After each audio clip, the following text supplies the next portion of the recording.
morning, everybody. I'm calling to order this meeting of the Board of Directors of Strategic Housing Finance Corporation. We are at 1033 La Posada Drive, Suite 180 in Austin, Texas, and it is 11:02 a.m. We're going to start with a roll call run by Ms. Honeycutt. President Jan Winning. Present. First Vice President Keisha Prince. Present. Second Vice President Ashley Huddleston. Present. Director Julio Gonzalez Altamirano. Present. Director Carrie Dorman.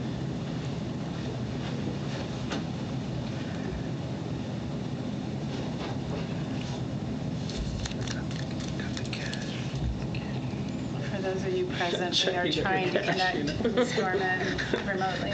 Still trying to get on. Okay, thank you so And much. Director B. Arce. Present. All right, We do have a quorum. appreciate that. Ms. Honeycutt, and just let us know if Director Dorman does join us. Our first order of business, as always, is to ask if there's any citizen communication that we want to hear for people who've been signed up. As of right now, no. Not at this time. Okay, we're going to proceed then to item 3, which is our director's report, a standing item on our agenda, and for that we turn to our executive director, Ms. Diana Gray. Thank you, President Wenig. Directors, we have a full agenda today, mostly of discussion items, and that we want to leave plenty of time for. So I'm going to go through director's report fairly quickly. In general, today we'll be moving at a clip and really hoping to discuss as we complete. So for the financial report, I just want to point out that for July financials, we remain over our budgeted revenue amount, largely due to the closing of Silver Springs in the earlier part of this year, and we are about a little bit under on expenditures as of the end of July. Next slide, please. At the end of July, our housing production fund and operating reserves were fully funded, and so we did have effectively a year's worth of operations in our operating reserve and an additional almost $4.9 million in unallocated cash in our tax pool account. I just want to point that out because I think it will become germane later when we begin talking about the impacts of our projected budget and revenue on our cash position in the coming year. Next slide, please. So just a quick calendar overview. I want to call your attention to a couple of things on the agenda. We are reinstituting our monthly property tours, the next of which is next Tuesday. The invites did go out in the last couple of days. If you even think you might be attending, please let me or Debbie know, because we will need to notice it if we might have quorum. I think that's unlikely, but we just want to make sure that we are TOMA compliant there. We are going to Villages at Fiskville and Forest Park next Tuesday. Next, the Travis County Commissioners Court briefing, the second of the year, is on the 16th of October. And so please have that on your calendars. That work session typically starts, I believe, at 1:30. We'll get you details before that, and that will be the week after our board meeting. And so we will certainly have some preparatory materials for you at that time. And any of you who are speaking will be hosting a dry run party probably after the board meeting, so everyone's feeling comfortable and excited about going and sharing our work with the commissioners. Quick interruption. Director Dorman has joined us remotely, so that's at his 11:07 a.m. Welcome, Director Dorman. And then Thank you. And I can't get my video up. Okay. Oh, we can see you. see you. You cannot see the Well, slides. that's just really unfortunate. You can. I will. Ms. Honeycutt, would you please convey that message that she needs help getting the screen so she can follow the slides? Thank you. Okay, we're going to proceed, and we're working on it, the technology. Yes. Next slide, Okay, please. that's So I We are going to spend a little more time later talking about portfolio and talking about our risk rating. You have the KPIs in your board package. I think the short version is our occupancy is holding steady, and it has been holding steady at about 83% this year. That is not a number we are happy with, of course, but certainly it hasn't ticked downward for the last 6 months, which is what it did pretty much all of last year. So we've seen some stabilization there.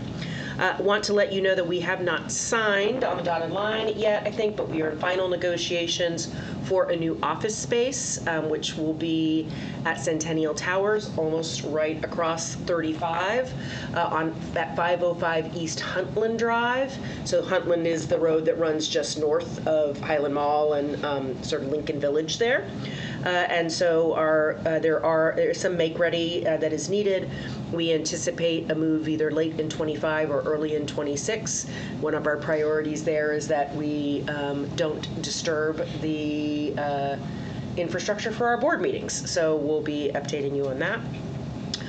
Want to let you know there was an update on our interactions with the residences at Decker Tenant Association in your package.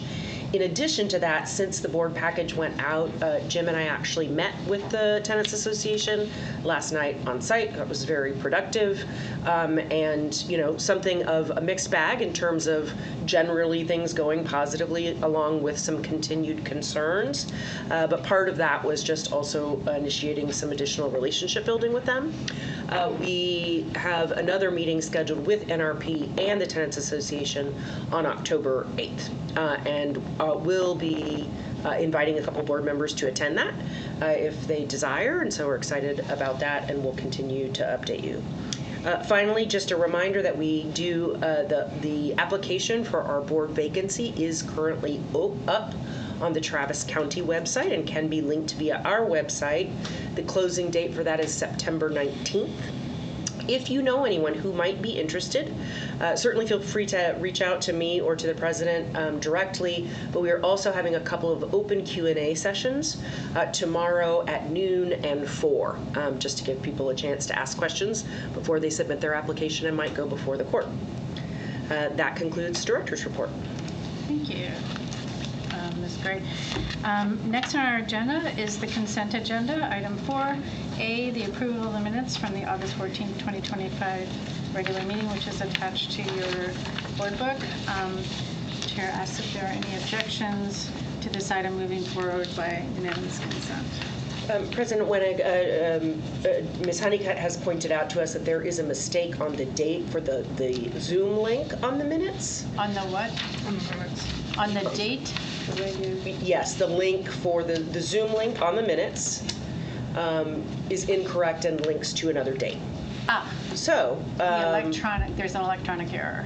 correct. Okay. So we might want to correct that if you desire. We have to correct that, yes. Can we make note that it is being corrected? It has been. It has been corrected. Is it corrected now? Okay, great. So as we speak, is there any objections to adopting the minutes as by consent, unanimous consent? Hearing none, it is approved. Moving forward on our action items, this is a new and exciting development on our agenda today.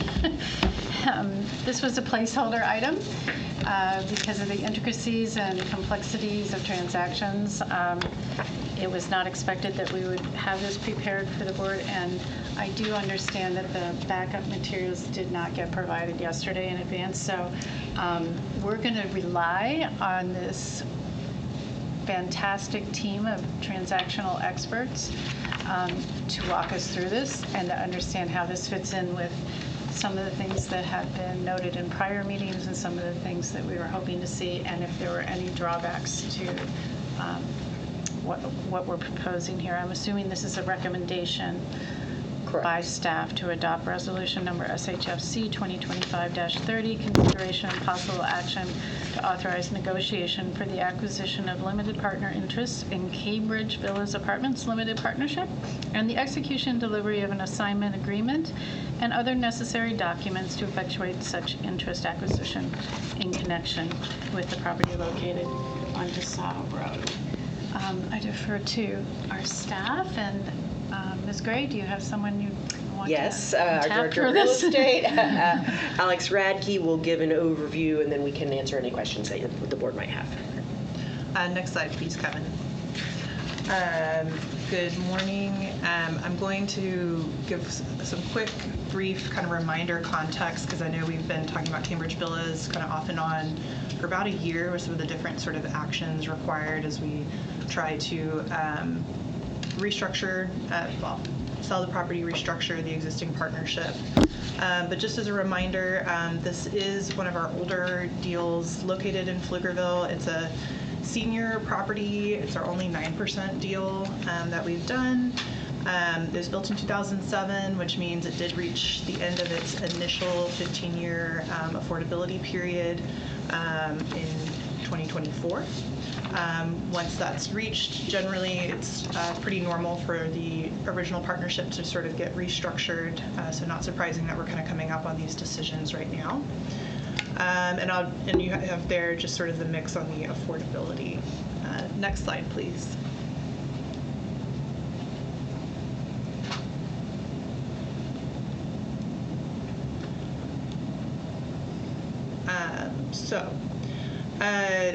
Again, I know we've talked a fair amount about Cambridge Villas, so here we have kind of a quick reminder timeline on some of the things that have been happening it's been a little over a year.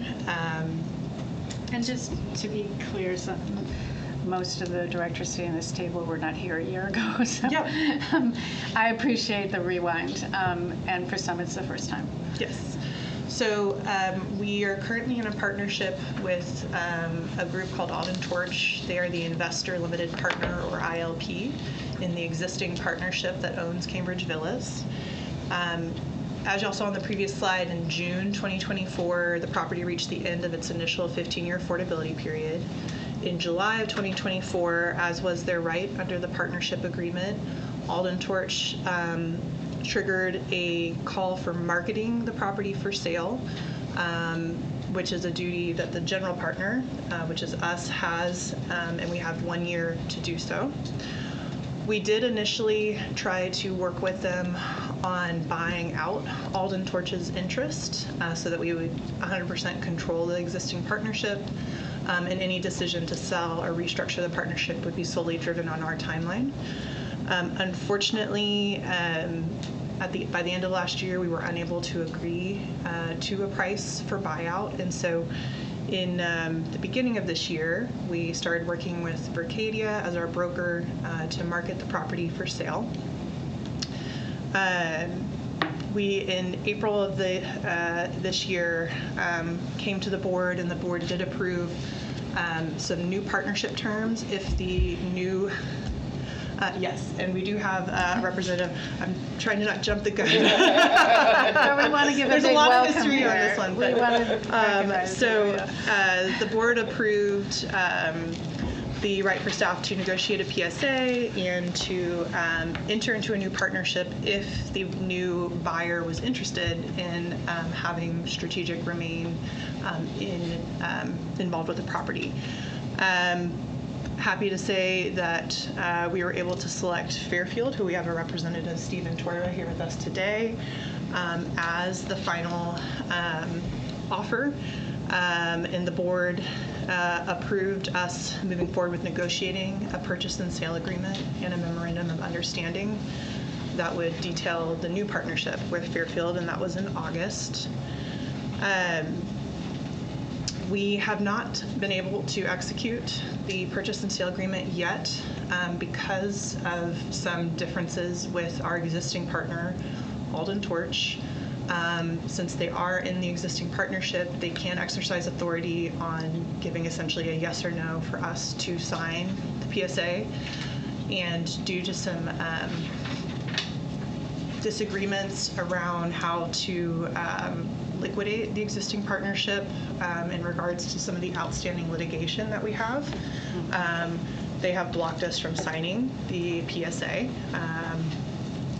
And so we have returned to discussions with them on buying out their interest because they are looking to essentially wrap up the funds that are involved in the existing partnership by the end of this year.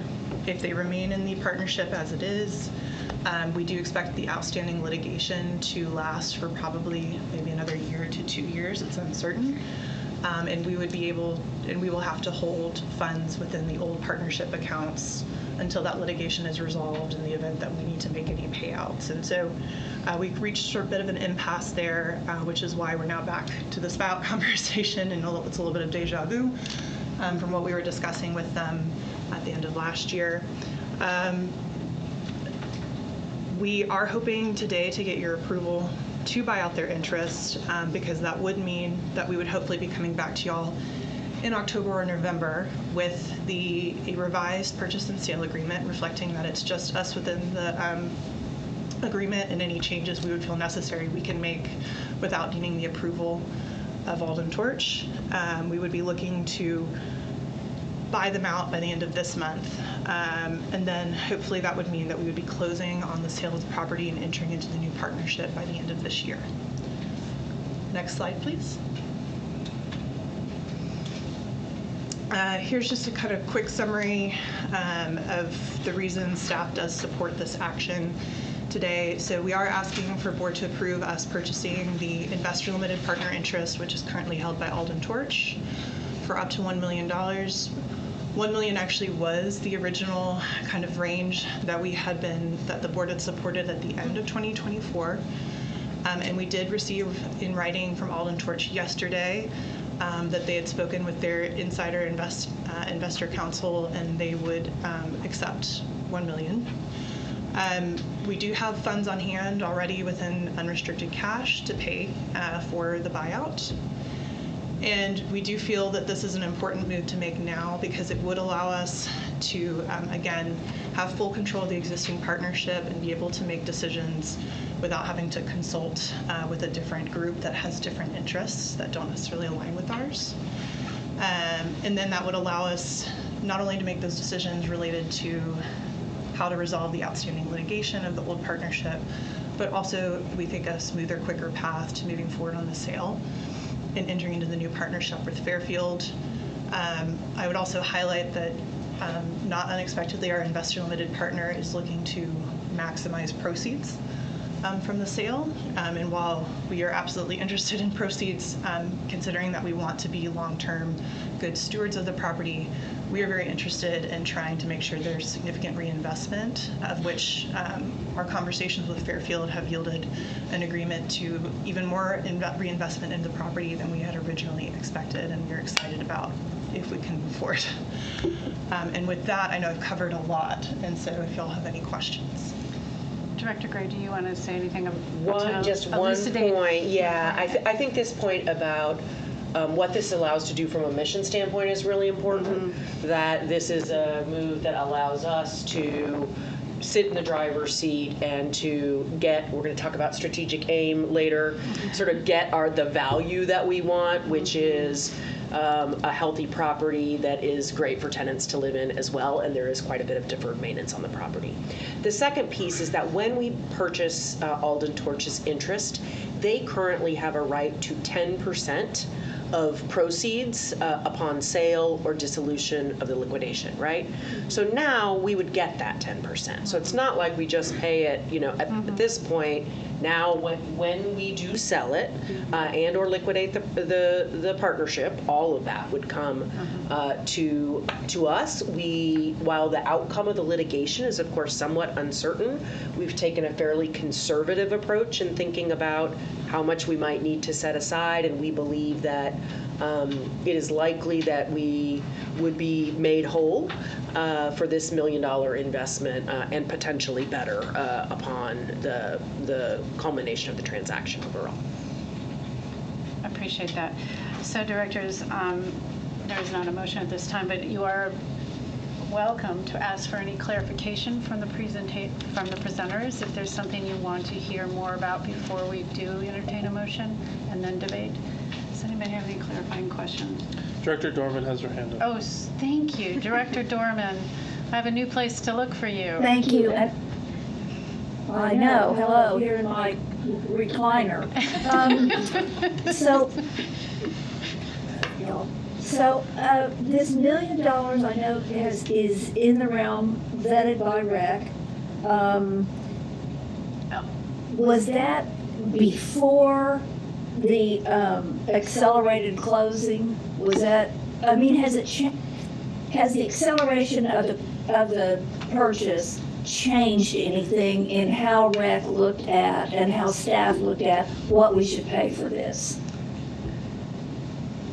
When you say acceleration of the purchase, Director Dorman, do you mean they're triggering the sale or the ability to move more close toward close more quickly? The ability to move towards sale.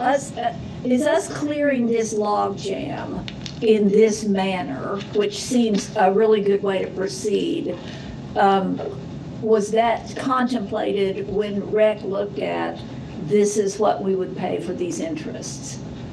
I just don't know the timeline. I'm assuming this is an all-new kind of thing.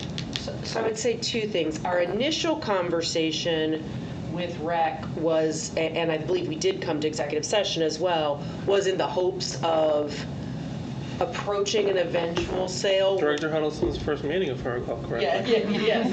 With more time to plan so that we might actually not immediately market. Right.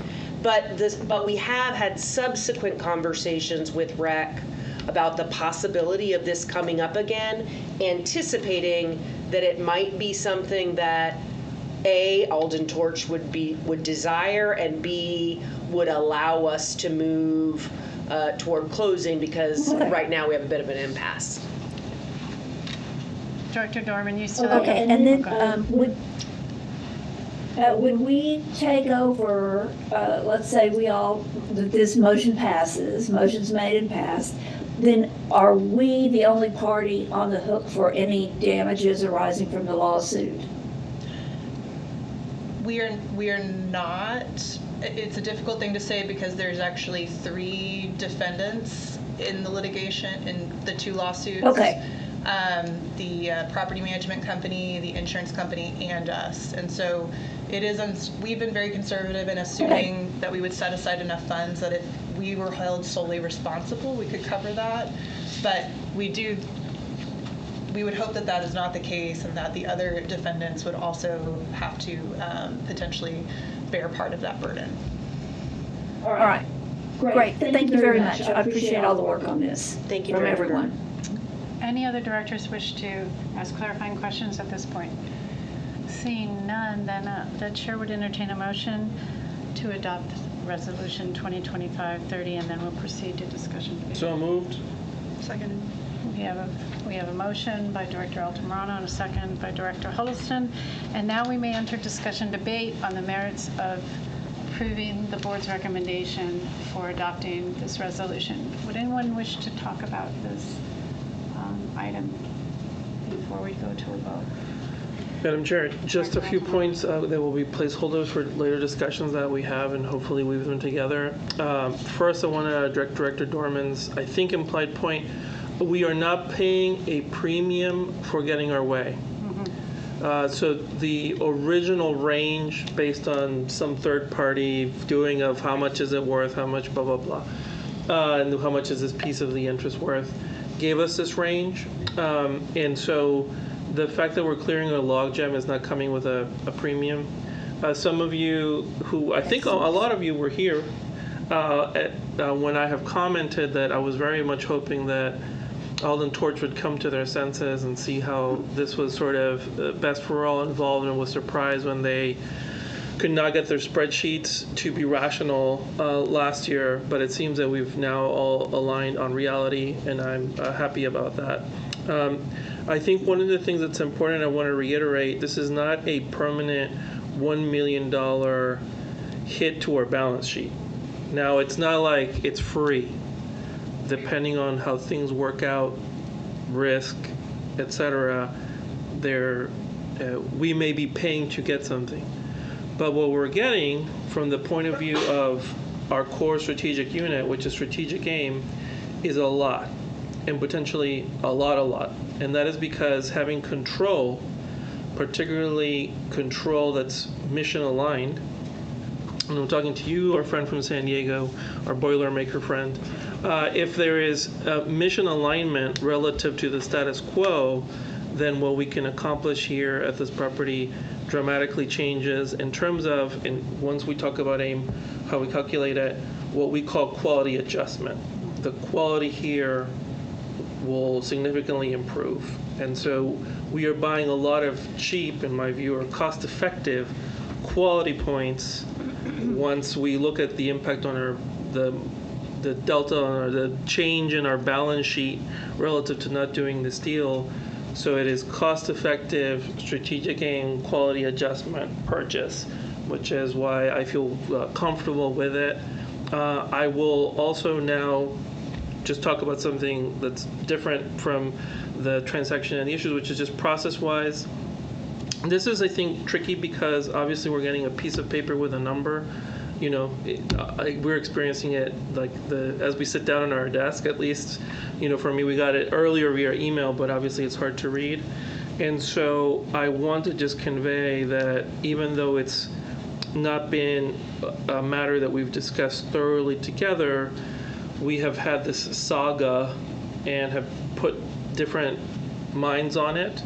So this is relatively low risk in terms of alignment with what we've been trying to accomplish, even if admittedly is procedurally a little uncomfortable, right, to get a piece of paper saying you're going to pay $1 million today. So get up and get ready for it.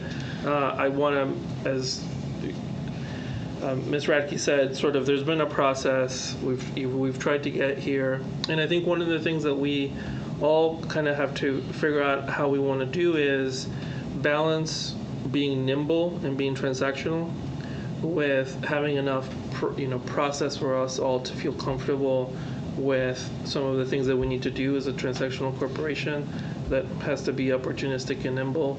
I don't think we have always necessarily hit the right balance to make everybody comfortable, but I do want to say that on this one particular item, there has been a thread of work so that for some of us, we're experiencing it as like, all right, well, that's number, sure. Yes, the culmination of a very long and tedious discussion. Some of you might be experiencing it as like, you want me to vote on $1 million today, I just got this, and that might feel a little bit unusual. I'm eager to hear at a different point, maybe if we have a group retreat or such, how we can improve the information flow, particularly as we get new people who kind of come in the middle of this stuff and are like, wait, what I'm voting on this today, what's going on? Or why do you all have such a perspective on say the other participants in this transaction, et cetera, et cetera. So it can be hard to kind of understand why some of us are excited or committed to this, whereas for some of us it's just a brand new item, and so the information flow can improve on there. I hope that covers all the kind of topics on this. It is a very important moment for us. This is our Pflugerville flagship, and I'm very proud of it. So I have high expectations of our potential new partners, depending on if we can find agreement there, to continue to make this our Pflugerville flagship. Thank you, Director Altamirano. Other directors wish to comment on either the content that we're being asked to vote on today or the process in getting it at the last minute. Any debate here at this point? We have another real estate committee member here I'm looking at. Okay. Oh, go ahead, Director Huddleston. I think Julio said a lot of it. We were trying to buy out Alden Torch last year, so this is just a very long way to get to the original spot that we were at. A lot of work has been done to get us to this part, and I support the motion going forward. I appreciate it. As chair, I just want to say I also support this, and am excited because we are in a bit of a wasteland in terms of deal transactions that we were hoping to do more of this year, and this is moving forward. It is the culmination of much work by other directors who are no longer here with us, and it's new to some of our other directors, but I assure you that this is where we wanted to be. So I will also be supporting the motion, but is there any further debate before we go into the vote? Okay, then all those in favor, please raise your hand and say aye. And Aye. thank you, Director Dorman. All those opposed, say nay. Any abstentions? The resolution passes unanimously. Thank you guys so much. Thank you. We're moving on to the discussion items now. We're on our agenda on item 6, and we have 3 discussion items that have been, that also represent forward motion for our enterprise, because we're looking early at big things that come up annually and can be expected to come before the board. And one of them is A, discussion item 6A, the budget, and then we'll be moving into portfolio risk and introduction to the strategic aim. Thank you all for bringing these forward at this time so that we can really wrap our minds around these things that we'll be voting on soon. Excellent. Thank you, President Winnig. I am joined by our Director of Finance and Administration, Ms. Kate Adams, and I will open up Treasurer. and our Treasurer, Officer of the corporation. So I'll open up, and then Katie will walk you through some of the more detailed items and be here, I think, to answer any questions that you have. Can we go to the next slide? So a bit of context, I think, as we launch into this discussion, and it is just discussion today, but we want to do this with the idea of answering your questions, hearing your feedback, hearing about your priorities, and then coming back to you at a later time with the formal budget proposal. But, you know, in 2024 was the year that we spun off from HATC. We inherited a budget from them. We did a mid-year budget adjustment. Housing Authority of Travis County. Yes, the Housing Authority of Travis County. And so this year really has been our first year with full staff, which we completed sort of the hiring process in March. And that has, I think, solidified our knowledge of what our projections were in terms of our needs and the specific costs, et cetera. So a lot of what you're seeing here is a refinement and just a greater experience about sort of the cost that the organization is incurring. In terms of the overall profile of the budget, we are anticipating a stable staffing pattern, so we are not proposing any additional employees this year. You'll see investment in technology and data tools, some additional investment in tenant and community engagement, which has been something we have been wanting to do. And then, as we have discussed, and we'll discuss, I think, further in executive session, we have some known non-routine legal costs that we need to plan for. We are doing all of this in the context of a difficult market. The multifamily market is quite soft, and that means a couple of things. We don't have as many new deals, or have not this year, as we might typically, and the deals that we do have in portfolio are not performing as well. And so to the degree part of our income is based on the occupancy and revenue of those buildings, it is more modest. But we have been working really since mid last year on improving our understanding of those revenues, forecasting them, and then risk adjusting them based on what we know about the market and the patterns that we're seeing. So we, and we'll get to the specific revenue projection here in a moment, but we are anticipating a modest deficit this year, where our risk-adjusted revenue is less than our proposed expense budget. But we have planned for this. So about this time last year, we started talking about, we had some bottom line that we could utilize, understanding what the market was, and that 25 and 26 were likely to be lean years, and that we needed to be planful about that. And we, with the board's leadership, set up an operating reserve of 12 months of operating cost. And I will note that in addition to that, we have a policy of we don't make additional investments into our board designated funds until we have 6 months of operating cash on hand. So typically, we try to have about 18 months, which for those of you who have worked at or with other nonprofits is very unusual. And we think it is reflective both of who we are as an agency and what the market is like right now. So we do believe we're well positioned to navigate the next several months and through 26. In terms of process, of course, we'll take questions today and hear your priorities. We will then go back and make adjustments as necessary and bring it back for a vote before the end of the year. I will note, and because you'll hear us talk about it some during the presentation today, there are some policy decisions that sort of go along with budget adoption, either integrated into the budget. For example, we'll talk about a proposed cost of living adjustment for staff, or something that our policy says we do every year at budget time, like we reset our targets in our board designated funds, which will impact the way that we function over the following 12 months.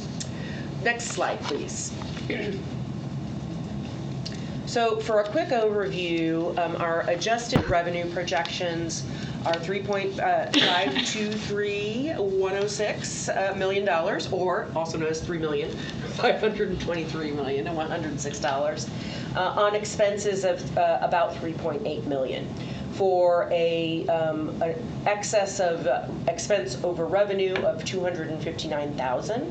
That does not include what we are projecting at present for non-routine legal costs, which we have talked before about coming out of reserves, as currently an additional $225,000. So for 2026, we are estimating that we would have expenses exceeding revenues of a little over $484,000. And just as an indicator, the base operating budget represents an 8% increase over 2025. If you were to include those non-routine legal costs, it's about 14%. Next slide. So I'll introduce our revenue projections. Am I going to do the other slide as well, or are you going to take that one? I want the other slide. You can have the other one. Excellent. So I think just for your orientation, when we are doing revenue projections, we have started looking at deal by deal, both projects that are already in our portfolio and projects that we have in the pipeline that might close. And so for each project, we look at what we are scheduled to receive. In many of those are fixed fees, but also, well, if there's cash flow, what might we receive? If there's a development fee milestone, what might we receive? So we've done that by project and by the type of fee, and then we've adjusted each of those for risk. And sometimes that's about the project itself, and sometimes it's about the type of fee. And so based on that, we came up with some early projections, which we shared with you on forum, and then in the interim have refined those and come up with been more conservative even. Part of that more conservative revenue projection did lead us to make some adjustments in the expense budget as well. I do want to point out that in the next page, when we talk about our revenue projections, there are a couple of important things we're not including. We are not including any anticipated revenue from non-performing assets in which we are in litigation. And now we might, if we resolve those issues, we might actually get some money that is owed to us currently, but we are not projecting that. We are also not projecting the revenue from the Cambridge transaction. It's very large, it would be very distort, it's sort of a yes or no. And so know that that is, even setting aside dollars for the litigation, we believe the revenue from that would likely be $4 to $5 million to our cash balance, but we are not assuming that here. I think we go then to the next slide, because Katie can't wait. Thank you so much. Good morning. By the way, you do have this in front of you, because I recognize that the print is quite small. Yes. The revenue projections that you'll see on this slide are broken out by category. As was mentioned by Ms. Gray, we did go through a process where we identified current actual net operating income for the properties in the portfolio and use that information in those circumstances to assume consistency through 2026. So the initial numbers discounted according to current market conditions. You'll then see in the 2026 risk-adjusted column, that will be the percent of the scheduled revenue that we're recognizing. So overall, we're recognizing about 52% of that scheduled income, the total being $3.5 million. Each category we looked at individually. You'll see that I have some different listings. Some categories are earned, some are cash flow dependent. I do want to highlight we have two categories on here that are both earned and cash flow dependent. And so that's going to be the bond issuer / admin fee, as well as the construction milestone developer fee. Meaning that we have a right to it, but it might accrue if they're not able to pay it out of cash flow. Yeah. Question. So when you're saying we're looking at NOI current for the properties, we're looking at the asset partnership management fee, and you're saying that's 100% risk adjusted? So on the categories that are 100% risk adjusted, what that indicates is that they did not undergo an additional risk adjustment process. So we Right, looked so at, you're risk adjusted as scheduled? Yes. Yes. Okay, I understand. and so then several other categories did go through an additional round of risk adjustment, depending on likelihood based on kind of that first round. Other questions from directors? Is it okay to interrupt you as we're looking at slides rather than wait for everything at the end? On this slide in particular, I would say definitely, because I Yeah. know it's meaty, but Yeah. I don't want to run long, so I Sure. might love to save additional questions until the end. Anybody else on this slide? So, sorry, Katie, one more question. Of course. So this asset management partnership management fee, is that what we're currently earning on those projects? Like on a year-long T12? Is the question that the as scheduled income, is this what we earned in 2025? Is that the question? Yes. It is hard to tell. It is what we are projecting that, yes, was earned this year. We haven't wrapped up 2025 yet. We do typically see a pretty big spike in fees being paid out in the last quarter of the year. So no, we have not reached this number on asset partnership management fees yet. This is in the realm of what I'm anticipating for 2025 by It's a close. scheduled, right. So that one is cash flow dependent. Okay. Correct. And then the ground lease as well, when we're looking at that, that will also be cash flow dependent. Yes. It is, but it is, when It there's will a ground accrue. lease, it accrues, yes. Yes, okay.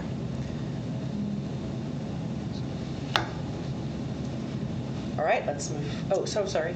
Yeah, if you would just address the dip at the 35% level, and for the partnership cash flow distribution, do you want to address that in any way? Indicating why it's a much lower percentage than the rest, because the conditions that we've been seeing, although we have done kind of multiple rounds of discounting here, we know that cash flow has been really inconsistent and challenging for a lot of the properties in our portfolio, and we wanted to make sure that we were significantly discounting that category to It's kind of the last thing that gets paid, in the bottom waterfall, of it. so. And for the ones that are cash flow dependent, are they only paid out at the end of the year? Is it monthly? Is it quarterly? There's different schedules for different Depending, properties. okay. Unfortunately, not all of our deals are super consistent. We do see heavier payouts in the end of the year than we do in the beginning. Broken down, okay. Um, Is that written in any of the partnership docs when it's paid out? the timeline, the schedule? Typically, yes. We are still evaluating both to see if we can increase consistency in those schedules, and then also to make sure that properties are aligning with the schedules when they are written out. And then sometimes even within one specific project, there might be within one specific developer arrangement, there may be different projects that have different terms. Okay, understood. Plus they practice their own aggressive cash management, right? Yes. It's one thing to be like, you owe me a check, right? It's another thing to get it. So, but go ahead. I'm sorry. Go ahead. I think one thing that this is, I think, begging something that I think people might want to know, which is there's a universe where everything goes our way, and next year we have a $3 million surplus, right? There's a 5%, 3% chance of that. A much more likely universe is some of these will be a little bit higher and some of them will be a little bit lower. But I think if I'm hearing what one of the questions is, but it's not being asked maybe the way that we'll get at it, is of what is scheduled, how much will be full attrition in the life of our organization. So for example, the pipeline, that will have significant total life attrition. Right, some of these projects are just not going to get done ever. But some other things like ground lease, we might end up being able to, depending on cash flow, let's say, occupancy goes up to 90 because all these people move and nobody builds anything. So next year the cash flow is significantly up. We may not receive the revenue in the fiscal year, but in terms of the life cycle of our organization, the board of 2027, they may see $500,000 of that. Do you have a sense, if you were just to ballpark it, of the 6.6, not in the fiscal year that we're going to be voting on, but in the life cycle, strategic is essentially eternal, right? So in its eternal life of the 6.6, what amount do you think will hit our checking account at some point? And if you don't know, let's move on. She's like, don't answer Then that. that's Whatever you do. No, she actually did give me a number. I think it's a great question. I do hesitate to answer right off the top of my head. But let's say the pipeline is, yes, totally volatile, and I think, but deferred developer fee, bond issuer fees, ground leases, that all accrues. Eventually somebody's going to want to sell this thing, right? And so, right, or restructure it. So I'm going to say Katie said it. So Katie says 4.5. That's what Katie said. Yes, I think that's a reasonable assumption. But and let me, as a teaser and perhaps a segue to moving to talk about expenses when you're ready, you will see that one of the things we're talking about is engaging a CPA to further help us understand these billing patterns. So because there's both the when of sort of, everything's scheduled differently. There's what the lag is, because I think, we're looking at NOI, sort of understanding, yes, when this year's performance actually really comes home to roost. And so that is something we're thinking about. Yeah. And I think the instinct I'm trying to build on us is that we will hopefully provide to future boards is to differentiate between what is prudent in the fiscal year and then what is the balance sheet of the organization looking like. And I think one of the things that is subtle here is the balance sheet is fine. We cannot sustain a decade of this kind of year. But the balance sheet is fine. It is more the income for this year and next year, same year, is going to have issues. And I think the big takeaway that I hope is kind of the discussion is marinating in our culture around budget evaluation is there is we're going to have to learn to get good at budgeting and revenue forecasting given these conditions. One subtle thing is most public agencies here in Central Texas have a dedicated funding source, property tax, sales tax, something. We have to exist with the revenue we can generate by ourselves. And so that adds an unusual level of volatility to how we do things. On top of that underlying volatility that we don't have a revenue source, we have our income is dependent on a cyclical industry. So it's a little volatility on top of volatility. The takeaway here is as long as we're doing budgets together and these projections together, expect variance. And so then what we have to do is, understanding that there's going to be variance, what makes sense to do in the fiscal year. Because I think we could next year be sitting here and be like, oh wow, there's $2 million, but we could also be sitting here and be like, wow, demand for Austin has cratered. We're now at 75% occupancy, which is great for renters and the mission, but really bad for our budget. What do we do? So we have to think of the tail of what might happen. And I would just say, as the rec person that talked to staff and reviewed this initially for you all, our expectations about how accurate we can be when we're just starting to get to do this have to be realistic, right? So we can get into each cell and push a lot, but it will be hard to be able to provide a long-term empirical trend. It's going to be up to us to set up the process so that a board 5 years from now has a really nice confidence interval. We're building the plane as we fly it in terms of this very important function for us.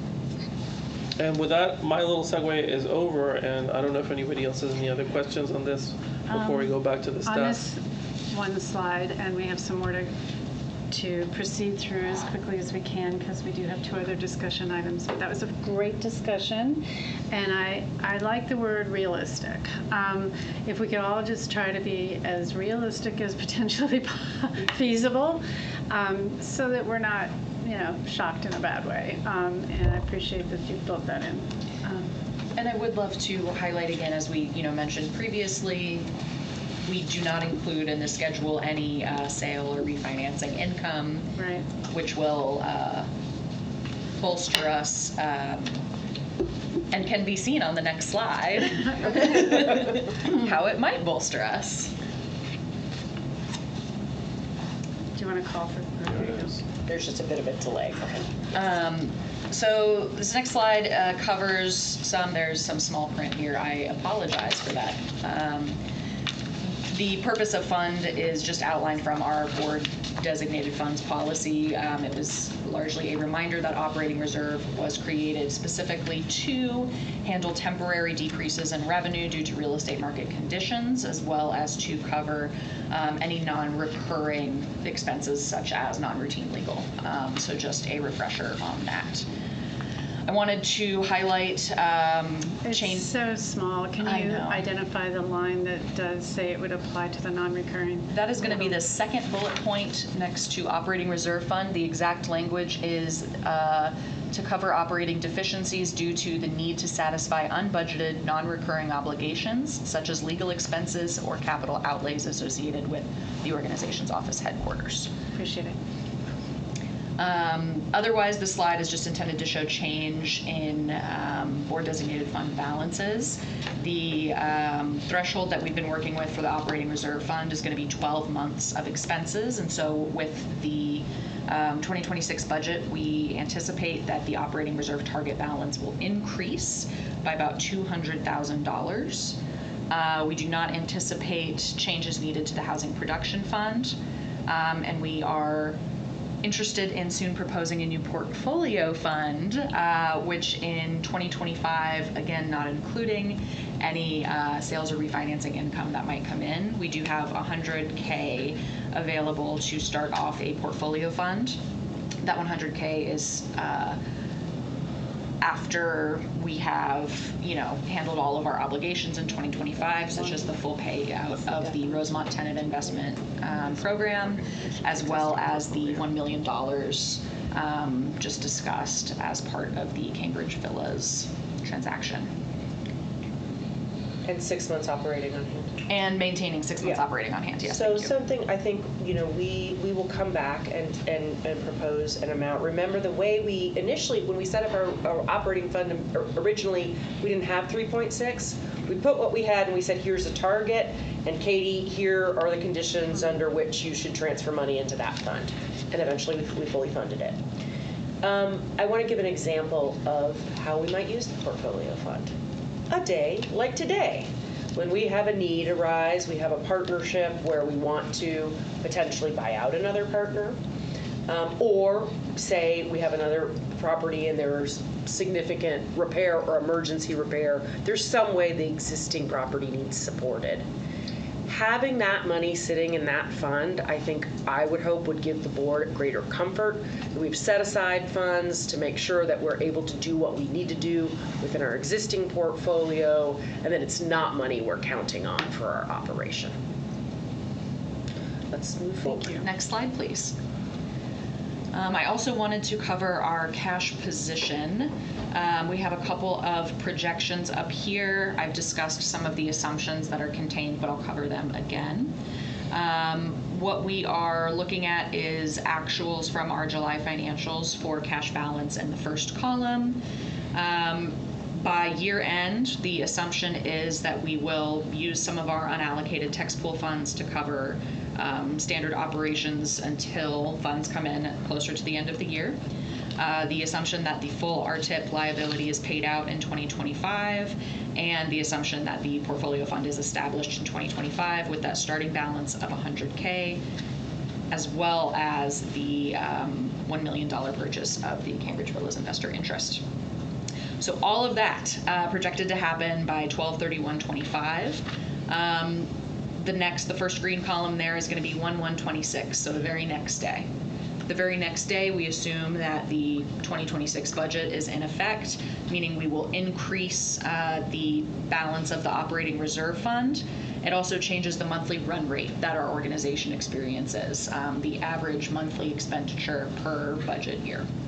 So you'll see that overnight, due to some reallocation and just a change of that monthly run rate, our months of operating cash goes from 20.36 to 18.91. When calculating the months of operating cash, we do not include portfolio fund, housing production fund. We only include operating account, operating reserve, and unallocated tax pool funds. So 1/1/26 is the position that we are looking at starting out with. By year end, 12/31/26, we are seeing a drop to 17.38 months in reserve.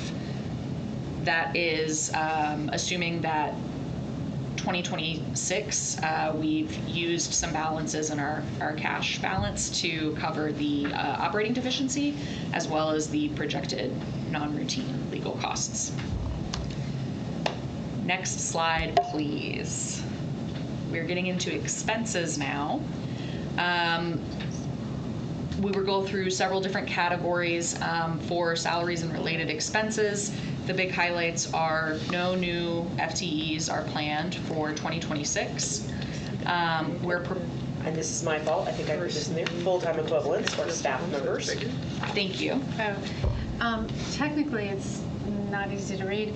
I wonder if Kevin could move participants to the bottom and it'll give us a wider screen. Is that an option? It's a suggestion of a younger. He will have heard you and Okay. we'll work on it. Keep yeah. going. Just assume you have to read it out. Yes. The image on here is just our org chart, same this year as it will be next year. We're proposing a cost of living adjustment at 2.5% of base salary with a cap, maximum dollar cap, which is outlined in your budget cover sheet. We're also proposing a merit pool of 2.5% awarded for excellent performance.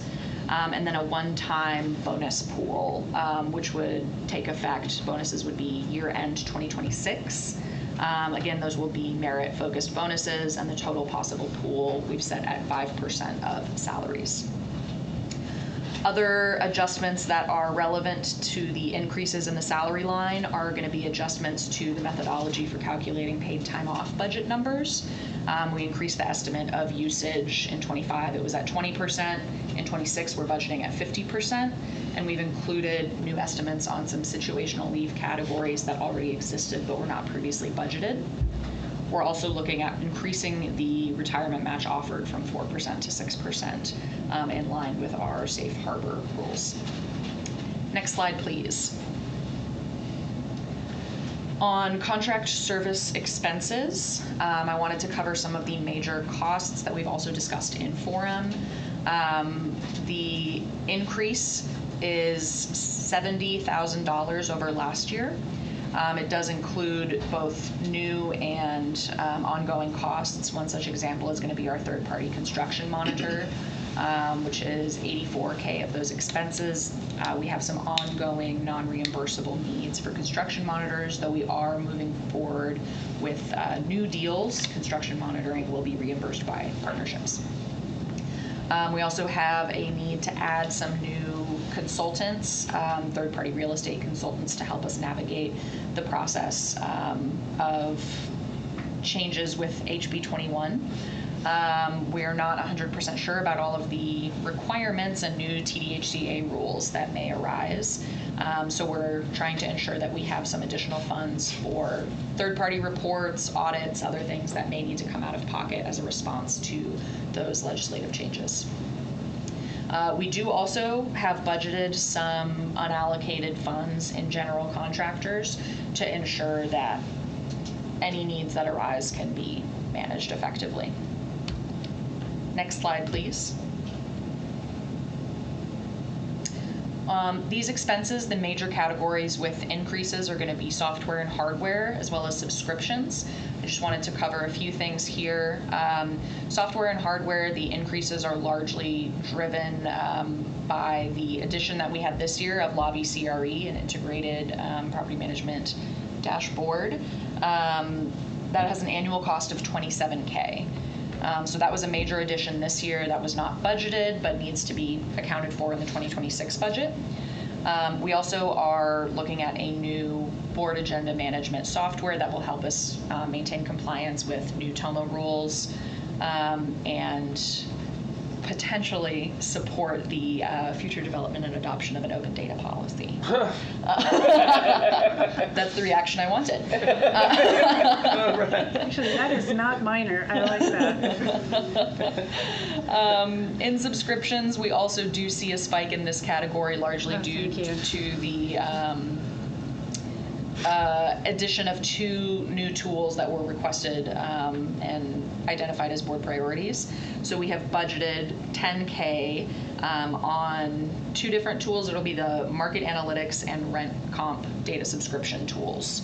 So those account for $10K of the subscription budget, which in total is $12.8K. So without the addition of those new tools, that subscription line would have in fact decreased slightly from last year. So the growth there is driven directly by those tools. Next slide, please. We will be quick on this one. We've talked about it.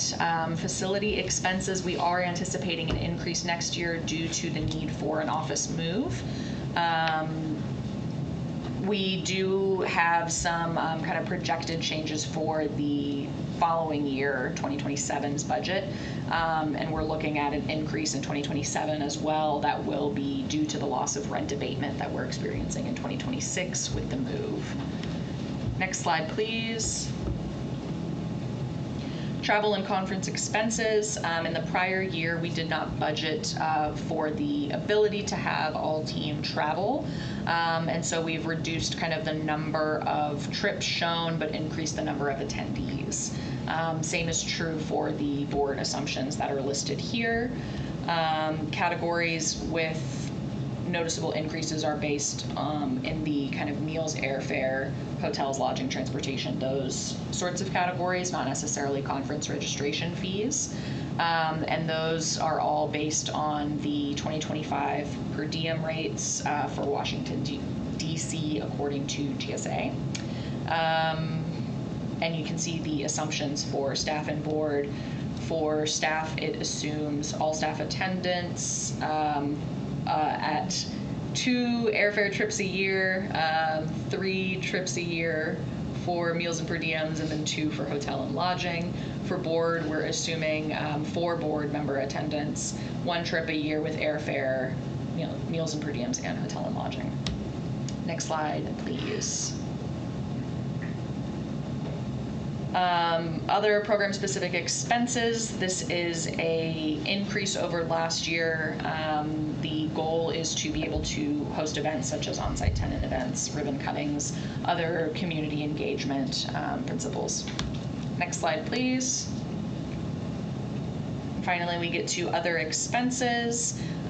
Categories with some increases here will be membership dues. These are actual costs as identified this year for pre-targeted memberships that feel relevant to our organization. I've got some examples on the slide there. Similarly, with staff development, we've refined the numbers based on actuals in 2025, and we've increased the staff training budget by $6,000. Sponsorships is also a reflection of both 2025 actuals and expanded plans. You'll see there's one category at the bottom, 8590 other expenses, that shows in 2027 a 1,500% increase. And that is the line in which we held operating contingency in the past. We have significantly reduced our operating contingency line for the 2026 budget in order to try to keep it lean. So we are expecting that to tick back up in future years. Next slide, please. The slide for our discussion. Thank you, staff. We can now, you'll field any questions we have, I suspect, on anything in the slide deck or presentation, or for those who did not get on the form today, that would be me. I'm not sure what's been resolved, but some directors have been active on the form, and I invite them to speak here if they still have questions or comments, as well as any other directors who didn't have time to go on the form. I think Katie answered. Director Huddleston. Thank you. I think Katie answered all of my questions that I had for her on the form. I just had some additional ones as we started reviewing. So for community events, how did we spend that money, that $15,000 this year? So that money was not spent this Has year. not yet been Has spent. not yet been spent this year. He Jim left. He He left. was like, about he to knew this ask. question was coming up. So we are hoping to have one or, at least our first sort of tenant event by the end of the year. So it is early, but One of the things that we noticed, the reason that the budget line increased, which I assume is the basis of the question, is that we didn't feel as though there was sufficient room to pursue opportunities. What we found, this was true of both sponsorships and community event attempts that we made, costs were much higher than anticipated. We chose very modest sponsorships this year to align with budget. There are some external parties that we might really love to connect with and forge relationships with, but we didn't have amounts that made that feel appropriate this year. So because we do have a goal of continuing, to be a strong community partner in a variety of arenas that are mission relevant to us, that is why we increased the budget line for next year. So is there anything planned for next year that is within that $30K that we have? there are no scheduled events. So that's just a placeholder? Yes. Yeah. Okay. And then the advertising expense, how did we use that for this year? Advertising expense this year, one moment, I'm sorry.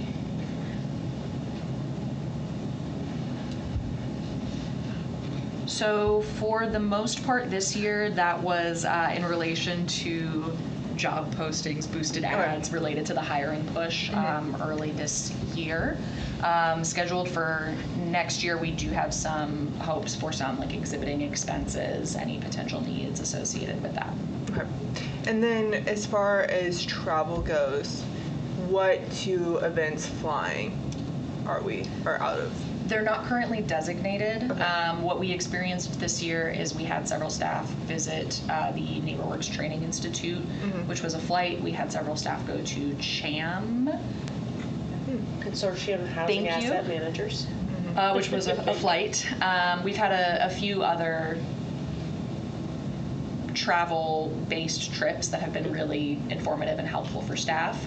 And so I Sure, on average, the average staff Yeah. member has, I don't know what the. I want to say the count is. average staff member, I think two trips is pretty reasonable for So this year. number of staff members, number of trips, it is coming out to be two per year per staff. Yes, we For have airfare. limited data currently, but yes. Like, because we are in the first year of I our, know yeah. that. Okay. Other questions, Director Holtzman? Let's see. I think that covers the majority of it. There's some clarification on the hardware and expenses. So for Lobby CRE, Alex, I'm assuming, has a license, and then are we paying? How many other licenses are we paying for, or is this just for It's a single license. single license? Okay. We keep it pretty limited as far as licenses. Okay. And then for the adoption of a market analysis tool, would everyone be getting a license, or how many are we? Do we know how many licenses we're looking at? We, the program we've selected will be a single license, like one person can be in and at a time, is what we're choosing to start with. Do you think, I will say, since we've done the budget, and this is in the last couple of days, we've identified that we can do one tool that will meet both of our needs, so So there may be some. modest savings, yeah. Okay, that's great. And then taking into account that our revenue is very lumpy and variable, I know we're looking at months of operating reserves. Basically, is like our, okay, we need to sound the alarm when we get down to like X months. Is that's 6 months? Right now, we maintain 12 months in the fully funded operating reserve fund, and Yeah. then, yes, 6 months in kind of unallocated cash between text pool and the operating account. Okay. No further questions. Other questions from directors about what the budget looks like and the relative weight of expenses and revenues for the coming year being projected by staff? Again, this is not a vote. This is a great time Director Dorman has her hand up. to Sorry to ask your interrupt, Madam President. questions, and we will be voting in the future. Yes, Director Dorman. Thank you, Director Altamirano. No, he's a great spotter. So, That's his middle name. thank you all for the work. I will have some other kinds of questions during the regular discussion period, but This is the regular discussion how period, difficult, ma'am. Okay. Sorry, we're not voting today, okay, so right, this because is we're not it. going to have a motion. No Okay. motion, No motion. We're not going to yes. have a motion, so. You can go. No Yes. motion, okay. All right, so I'm back on our board priority piece of this. Okay. So I thought, I know y'all have talked about this at length before I ever arrived on the scene, but I sort of, my priority is achieve our mission at a high level with a balanced budget. I mean, that's kind of it in a nutshell, easier said than done. But my impression of this budgeting year is it's the time for us to sort of set our budget philosophy. And so I'm looking at these numbers, and I mean, I will say up front, I don't like a deficit budget, but they're not, I also agree with Director Altamirano that this is a snapshot. We're trying to do a movie here, so we need to, see how this fits in. So that said, and maybe nobody wants this, I don't necessarily want it, but I'm thinking if we got to a point where it became a sticky point, how difficult would it be, staff, to generate a budget that is not deficit, that takes out the 259 somewhere? Because again, I'm not asking for this, but it might be a solution and a way for us to look at the budget and see, okay, this is what we're giving up, and weigh that against the future of where we're trying to get to. To see, really, is this where we want to nitpick? And maybe it is. But I just throw that out there. It's a way for us to really look and see, if we cut travel by this, or we cut a new 100,000 by this. I mean, I like the idea of the new designated, I do like that a lot. I think the legal fees are a real bugaboo. They're just there. They're going to be there until we get something closed. So, I mean, all in all, I see where y'all are going. If we had to vote today, I would vote yes on this budget, because I would also remind us, if we get, again, given the volatility of our income, et cetera, if we get 3 months down the road into the new budget year, we can amend a budget. We can say, oh, oops, we did get, as I think Director Altamirano also said, we're somewhere between $6 million, 6.6 and 3.5. But we just don't know where. So as we are able to zone in on that, then we're able to make arrangements on the fly, pretty much. So, I mean, those are kind of just my thoughts philosophically and beyond. Appreciate it, Director Dorman. I think there was an ask in there for staff. You don't have to reply to that now, but if you wish to comment on that ask. Yeah, absolutely. I think we'd be happy to sort of say, if we were, seeking a balanced budget, here would be the things that we would have to sacrifice. Right. Yep. Very helpful, and I appreciate your willingness. Okay. Sorry, Director Dorman and Director Huddleston, in that order. Well, I just want to say, please do not, I'm not saying you all, President Winnig, I appreciate your hearing me say that, but please don't do it just for me. If I just throw it out there, if any directors are concerned. Okay, I'll go ahead and endorse it as well, and I've got some other endorsees here, and if it becomes onerous or in any way an obstacle, please communicate with us. If it's a quick switch, if you've got everything on computer and you can just say, hey, cut this down and make it balance, and the AI does it, that would be lovely. We're not there in AI. Yeah. I talk about AI all the time, it's like more advanced than it is, but that's me. Okay, Director Huddleston.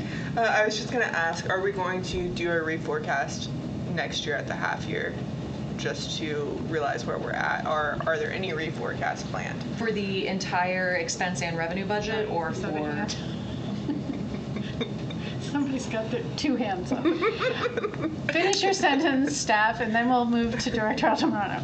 My clarifying question was, are you looking for reforecasting opportunities for revenue, for expense, or both? I would say both. Like, if we get is it going to be like a formal do we have in mind a formal reforecast process that we will do next year, or is it more like a reactionary, like where we are off track, let's do a reforecast? I think sort of somewhere in the middle. Okay. We have been, though we haven't issued any formal reforecasting for 2025 to the board this year, and we don't necessarily have one that happens every year at mid-year. That's not something we've established quite yet. We are constantly looking for ways to kind of improve the accuracy of our projections. We are recently getting in better communication with some of our properties. We've been receiving some additional kind of workarounds to get information that we've struggled with. And I'm feeling really optimistic in 2026 about our ability to reach out and kind of identify there are gaps here in our expectations versus reality. How can we resolve? So I think what I heard the director say is it was a question, not an ask. It was just, do you do this? Do you plan to do it? Not, will you please do So this? I apologize. The answer was no, but I did want to give some of that additional context. Okay. Thank you so much. Director Altamirano.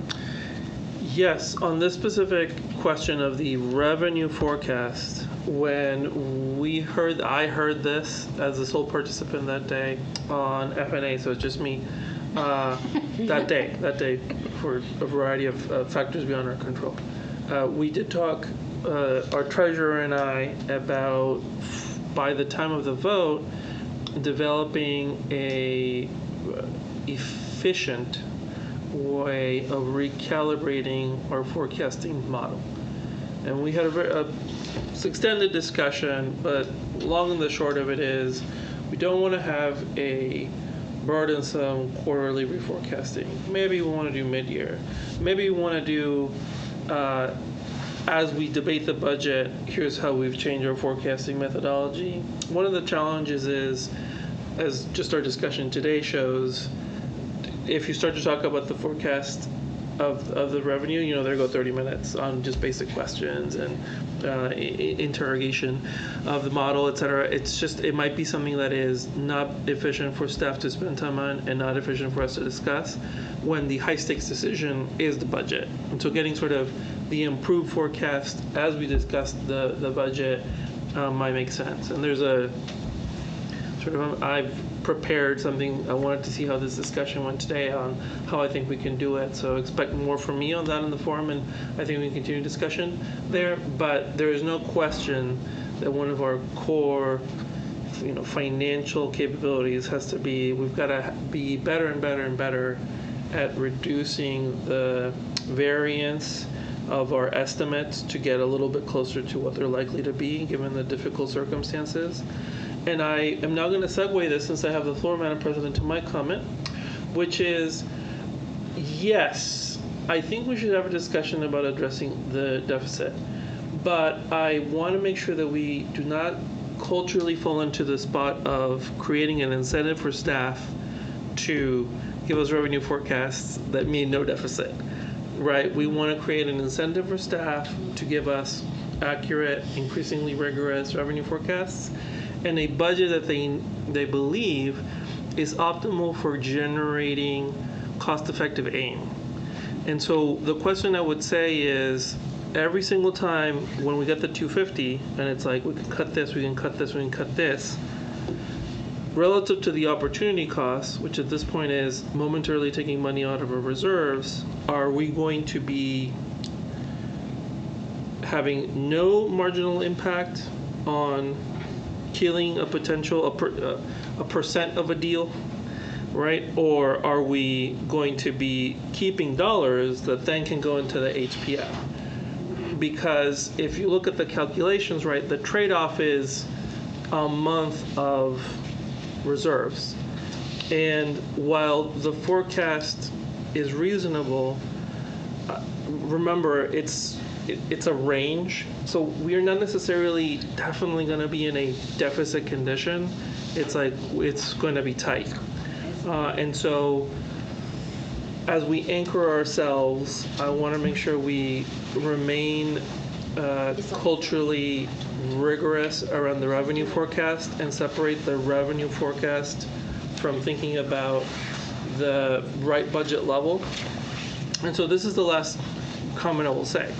Because actually, I share a lot of the concerns that Director Huddleston put on the forum, and I think some, you heard them before, so you knew these kinds of questions were coming. What I would point to you is to the gray columns in the presentation and in the budget that was put publicly and is on the front page of our website. And I will say this, to think about this as we continue this debate discussion. The gray is what will stay.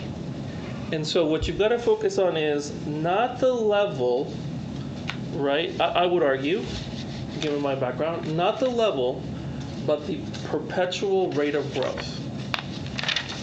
Because if one of the things I provided as feedback is, this is our chance to set the level at which we will be at scale to get as much aim as we can, regardless of market circumstances.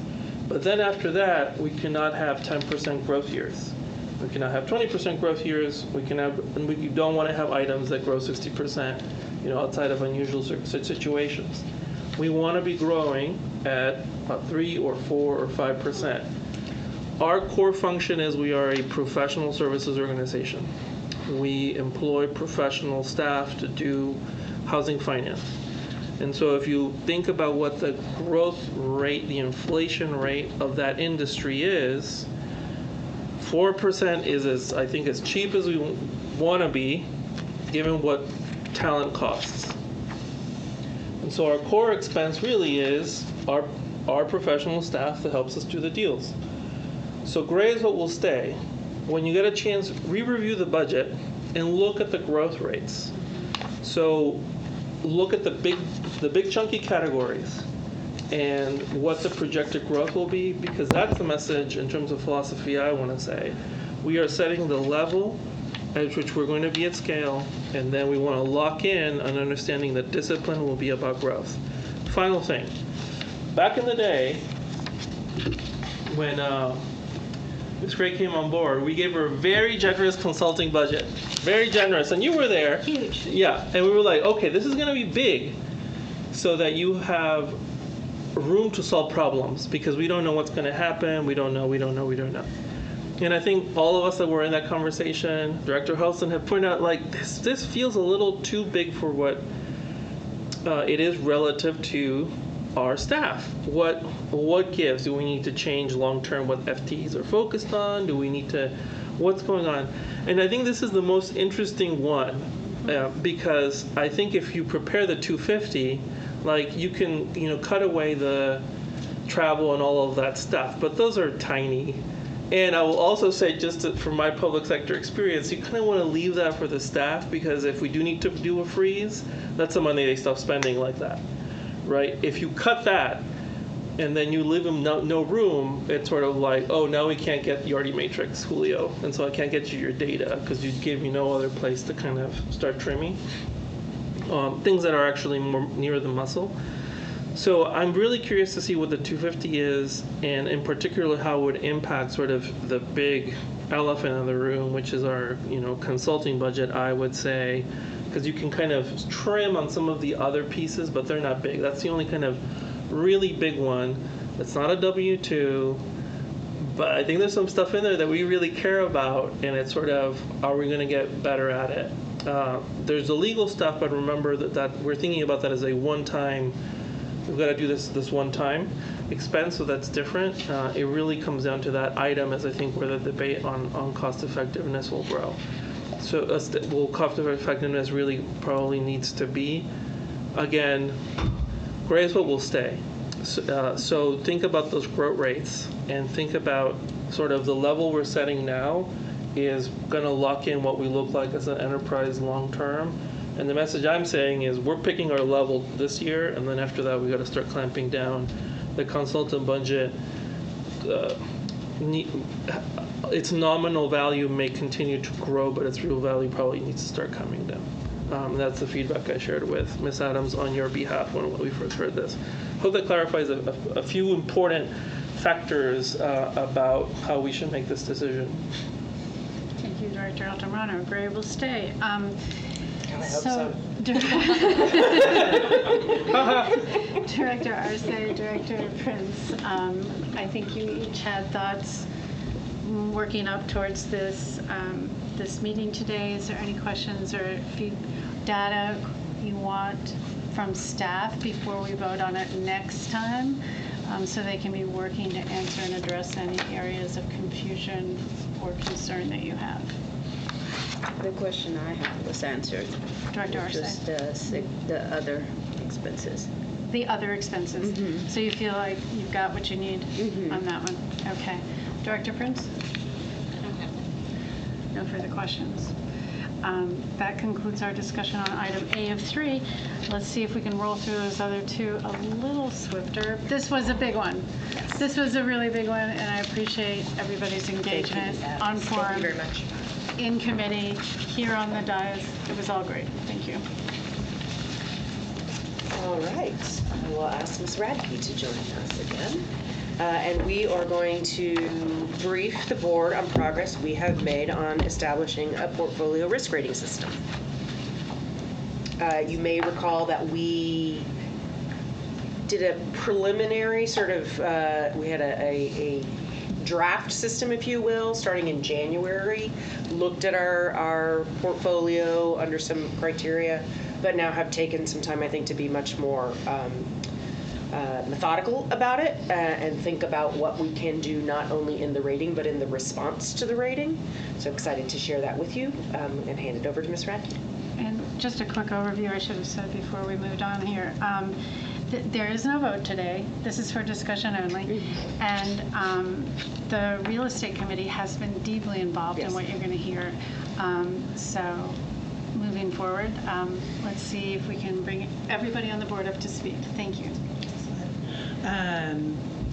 Hello again, and I do have Shelley Lenz up here as well. She'll be part of this presentation as we are excited to present y'all with our risk rating 1.0. And so just want to get started with why are we doing this? What is this for? And this harkens back to some of the issues that were happening with the first iteration of strategic, where we ended up with some properties that were really poorly mismanaged, have had some partners with a number of different issues that we chose to have multiple partnerships with, and have seen sort of the folly of not having a close eye on performance of operating properties. There's always a little bit of risk right up front when we're entering into it with a partnership with a new partner, and we have to kind of see how things play out. But we have a number of partnerships with the same partners. We want to be monitoring performance, and so this is really this is focused only on our operating properties. So this is not talking about under construction. This is not talking about looking at new deals. This is, we've already signed the dotted line. We're in this for, probably the next 30 to 40 years. What's happening with these properties? Are there any issues arising that we feel we need to address and hopefully are addressing early? We currently have 17 operating properties and expect and have 4 more under construction, not including partnerships with our partner we're in litigation with. And so that's a 20% increase just in the portfolio size, just when those 4 properties alone are completed. All that to say, that's quite a few properties I have a small team.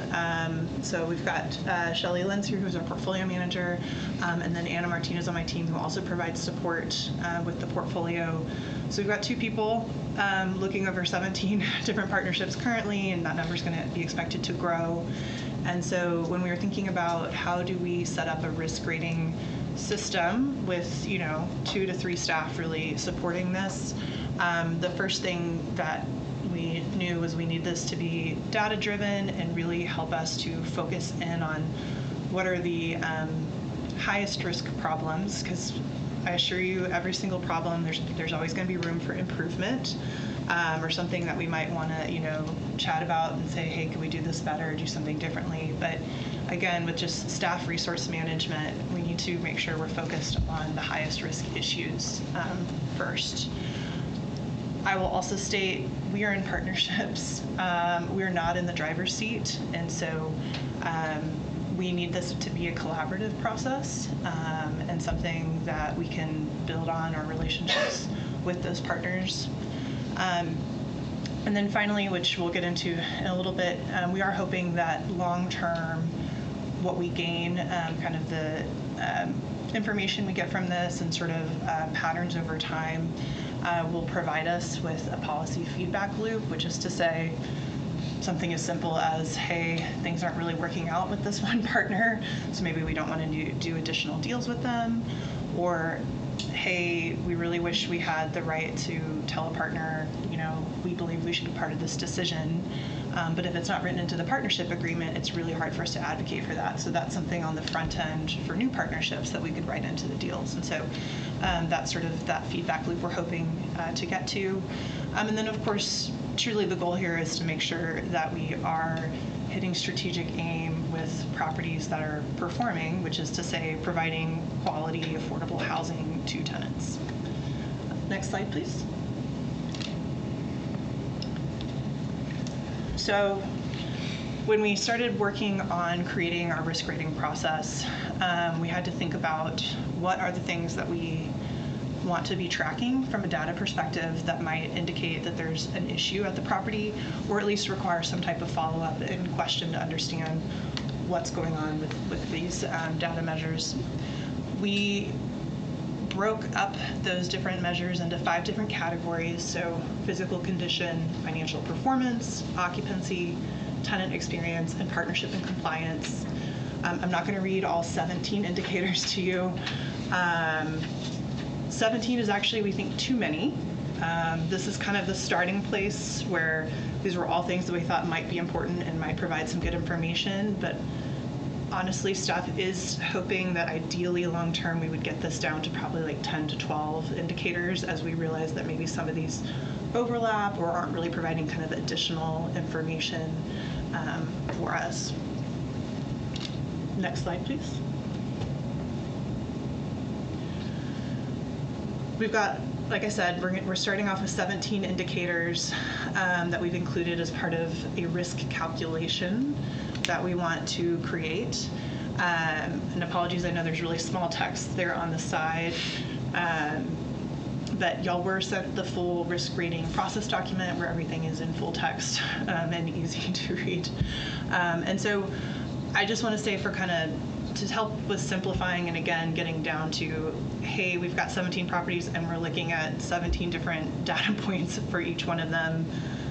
Trying to boil that down, we are going to have a risk calculator that takes into account each risk indicator and calculates a risk score based on that data point, and then creates a score for that category it's in, with indicators weighted differently depending on how important we feel that indicator is.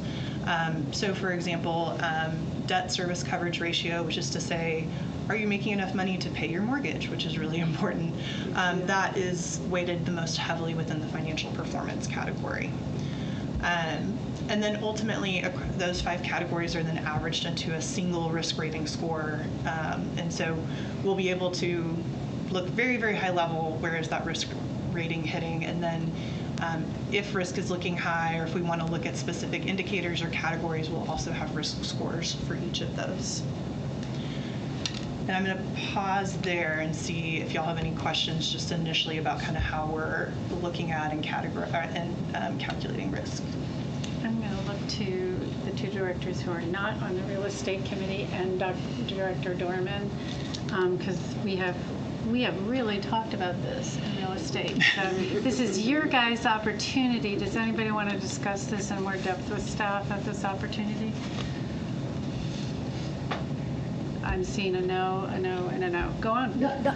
Oh, sorry, Director Dorman. There was a shaking of the head, but no. Did you want to say something? No, I'm good so far, thank you. Thank you. Okay. Next slide, please. Oh my goodness.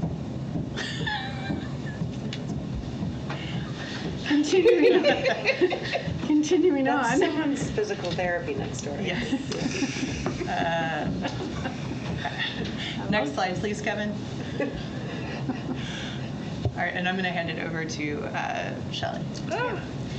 All right, so we have broken our, these risk categories are in 3: high risk, watch list, and routine.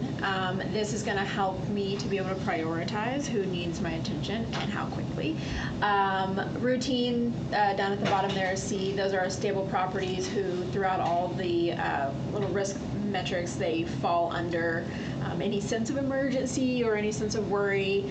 And then we go to our watch list, early intervention, where they're scoring to the point where it's like, hey, let's see what's going on before it gets too bad, and into that high risk priority group. And so obviously the high risk, they're scoring closer to the 5s on every of the 17 categories that there are. And I apologize, I see average score for high risk, that's inaccurate, but it would be closer to the 5s for that one. And so that's how, again, like I said, we're just determining where my attention needs to be at what points of our review process and what interventions they get. Next slide. All right, so we have broken this up into 12 weeks. So you can see during each week what I will be collecting or doing. So 1 through 2, data collection from the properties, from our lobby CRE, and discussing it with whomever I need to discuss it with on either the properties or just property management in general. 3 through 4, determining what their actual risk rating is using the risk rating calculator. And then 5 through 6, putting together what interventions need to be done. In my opinion, getting some of the feedback and what the management team is capable of also executing as far as interventions go, talking to them to see what they feel also they need to do or to work on or to address with the property on-site manager. 7 through 8, actually putting those interventions into action and getting them to perform, basically. And then 12 through 9 is really monitoring and adjusting and seeing where their changes are hopefully having an effect. Next slide. This is my favorite part. The intervention examples. Basically, I just went through and kind of made a list of, per indicator, what are some typical interventions that may need to take place. Having worked on property management, I can say with a lot of certainty, hey, if this is happening, here's probably a whole bunch of reasons why. And so it helps me be able to bring some light to, hey, I see this is happening. This, I hope they're already on their radar to do, but I'll be able to give them some examples right off the bat that say, here are some things that we'd like to see. And this, we have action items for each indicator. So this is just a quick little snapshot. Next slide. So as Shelley just shared, we are imagining this to be on a quarterly cycle, and really excited to pilot what we've just shared with you starting in October. My team's already been working on sort of running the traps a bit with the risk calculator and getting prepared for that. And so we plan to do a pilot of the risk rating system October through December this year. We do think this is going to be a bit of an iterative process over the first couple of cycles as we kind of, like I said, for one thing, just determine, do we really need all 17 indicators? Do we need to pull some of those out? Do we need to adjust the calculator? Does the timing and kind of schedule that Shelley's laid out make sense? Does that need to be altered? And so we do expect for Q1 of next year that we'll be making some initial adjustments and also starting to figure out what ongoing reporting looks like. Some of the interventions we expect to be maybe fairly quick, but there might be some interventions. Yeah, I was just looking at the time, and I wonder how close you are to wrapping up. This is the last slide. Okay, thanks. Some of the interventions, though, sorry. Yeah. Some of the interventions, though, might be kind of a longer-term sort of time frame, and so, and then also, obviously, we want to be tracking and reporting on changes we're seeing, not just within a single quarter, but over time, and so. Figuring out what that reporting looks like, what frequency and how we're sharing that with the real estate committee and with the board. That's something that we think will come in the first half of next year. And then long term, as I shared, we're really excited about this, not only because we think this will increase the performance of our properties and quality of our partnerships, but should also help inform our policies and processes. And with that, I will finish, see if there's any questions. Yeah, thank you so much. And we looked forward to this as a discussion item, mostly for the directors to have an opportunity to field, send questions to our staff. Thank you, Director Dorn. So we're gonna take as much time as we need to for questions and engagement on this, because this is the heart of the business here of both what brought us into being as a separate entity at Strategic. And I have a quick comment to make and a question for Shelley. Actually, why is intervention your favorite part? I think because it lays out a really clear plan, Uh-huh. and it's not like, oh, you're having a problem there, figure it out. You know, I'm able to, you know, kind of give some direction based on actual experience, and I would hope that the individuals or groups that I'm speaking with already have that on their radar of things to do, because it's what needs to be done to fix those issues. So I'm thinking that everything I've laid out for interventions are things that can actually show improvement and if they're implemented Okay. correctly. Okay. That is so different from where we started as an enterprise. So it is also my favorite category because it's action-oriented, results-oriented. And so I turn to our two tenant representatives here who are not on the real estate committee. Is there anything you'd like to engage with staff on in terms of this element of our development now that we have risk management and risk scoring? I just like Yes, to Director offer Arce. feedback. I think it's a great way. I am all for working proactive instead of reactive, and I think the fact that this is being outlined to, identify potential issues, it kind of does give the organization an advance, an edge on getting ahead of something before we have Rosemont again. No pun That's exactly right. That's exactly right. No pun intended. I mean, I think that's such a great. It's not that. It is that as we look at these and we gain experience with it, I'm sure there will be new kinds of problems we have in the future, right? There's no shortage of that. But to the degree we've had painful experiences, Rosemont being the primary one, and some other that have more to do with the partnerships, et cetera, really thinking, are we tracking the things that would have given us, maybe not avoided something altogether, but given us a heads up soon enough that we could have changed course on something. And why does that matter to you so much, if you don't mind me asking the obvious? Because I know you were driven to join this board for a reason. It matters to me because, of course, there's the human element of it, of, providing quality housing for, people and families. But I also think it hits a couple categories. It's also, being protective of the mission that you guys are trying to align to, that the organization is trying to align to. But most importantly, I think that, like, from my personal experience, Rosemont could have been prevented if it started as with something as simple as structural, damage that wasn't ever addressed. And that alone impacts the quality of life of people. Like, before you bring in the maintenance request and before you bring in, the building, even on the sliding, on the foundation was shifting, that was bound to have plumbing issues. So I think it all ties in.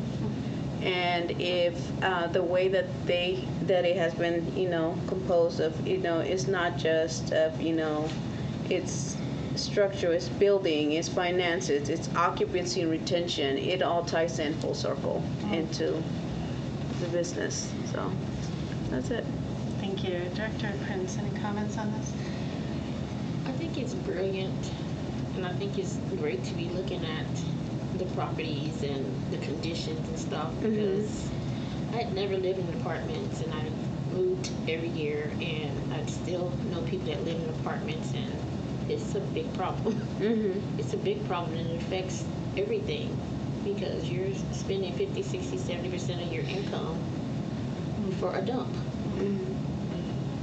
that they won't fix. They just continue to put Band-Aids and Band-Aid after Band-Aid. They don't check the quality of the work, so you pay people to do shoddy work that has to be done over and over and over again, and it just causes so many problems for everybody. So I'm excited that this is launching. Yeah. Director Dorman, you're a tiny box up there. Is there anything you would like to add? I know the real estate committee has given their comments. Yeah, I'm with Director Prince. I'm all in. I'm in with Director Arce. I'm all in on it. I think it's a great thing we're doing. I think it puts holistic in our mission. We're not just gonna get a property going and leave it. I like the whole idea of it. Thank you. staff, I just want to thank you for this development. This is a big milestone, and we look forward to the reporting back. Shall we move forward, Director Gray, to the next item on discussion? Introduction Thank to you. Strategic Affordability Impact Metric, Yes. which we call which was named by our Executive Director, Strategic AIM. Welcome. I invited David Dinoff, our Deputy Director, will provide this briefing. He has worked closely on this with a great deal of participation from the Real Estate Committee, which is fitting given that the kernel of this idea really started with a concept that Chair Altamirano had coined before I arrived at the organization. I don't think I'm going to use the word unless David wants to. He'll tell you. I'll Go for it. All right. Before I jump in, though, I do just, Madam President, I'm sure you're aware of the time. We do at 2 o'clock have me, Diana, Danny, and Scott have to go into a call with people who are related to what we'll talk about in an executive session. Okay, So, how long do you expect this particular item to so I'm be? going to make this 10 minutes. I'm just going to try to Yeah, make if we this can 10 come in minutes. under, that'd be great. Yeah. And just so everyone's aware, this could potentially be a 25-minute presentation if I were to go into how strategic aim is calculated. But So directors can get hold of you separately. yes, Yes. and there's on the board forum there for a couple months now. There has been a sort of manual introduction that would. And we give will more come back and detail. talk about it again. Yes. It's going to take us all a while. So if we could, You know. And you're going to hear it in front of the Travis County Commissioners Court. Again, we're going to present there, so Yeah. go ahead. Okay, and so if we could go to the first slide of the presentation. The purpose of this is that many ways in which we can measure impact as a housing organization. Primarily, groups turn to how many units do we have on the ground, and that doesn't really capture a lot of what I think is part of our mission and the desire of this board and staff to really, look at affordability and location and some design considerations and things like that. So we've come up with a tool, and it is in a pilot sort of phase, that will assess the impact beyond just number of units. This is a way in which we can measure production for the organization. This is a production tool, measuring tool. And so this tool assesses the impact of prospective projects that come into the fold. It looks at affordability, design, and location, and it will help this organization establish goals that are more in line with our mission.